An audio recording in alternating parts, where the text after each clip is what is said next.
कुआ बाबली आसले वर्षा हेसी आज्ञा हाँ इटा आघनु विश्वास रही आसी से माने आसले जना पड़सी वर्षा हेबा कि नहीं। सुंदरगढ़ जिलार तुमकेला गाँव में गदा गदा कुआ बाबली देखबार के मिली थे। सबु वर्ष इ टाइम बेल के से माने इनको आयसन और से माने आसबार संगे वर्षा मुलेसी इमाने इने थिबार गछ मान के बसा बने की रहसन पासे से मानकर खाद्य रहितबार लगी से माने इने रहबार के बने पसंद करसन।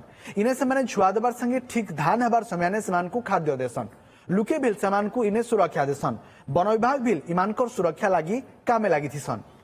उड़ी गले गंडालिया झाड़ी देले पर मो पछरे आपण माने देखि पारुतबे तेंतुली गछ तुमकेलार इतिहास गंडालिया हला ऐतिह्य। प्रत्येक वर्ष जेमती चाषी वर्षा दिने चाष करबा पई ता जमी को ओल्हे आसे सेमती गंडालिया वर्षा हवा आगरू से पळे आसंती।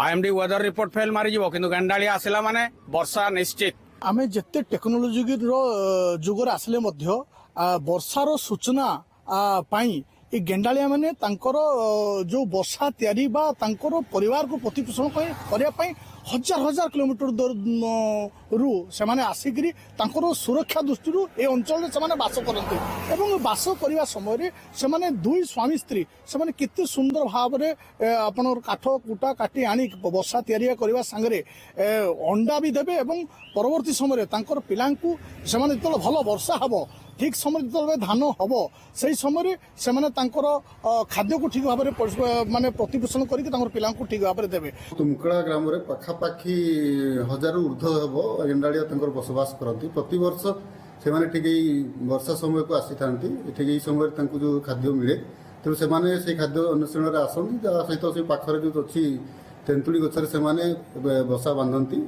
तो तापर बसा बांधि सारा पर छुआ फुटाती ठीक से धान समय किसी माछ ये विभिन्न प्रकार खाद्य मिले तेणु से पर्याय से रहती छुआ बड़ है फिर से जगह को छाड़ी फिर अन्यत्र पड़े जाते।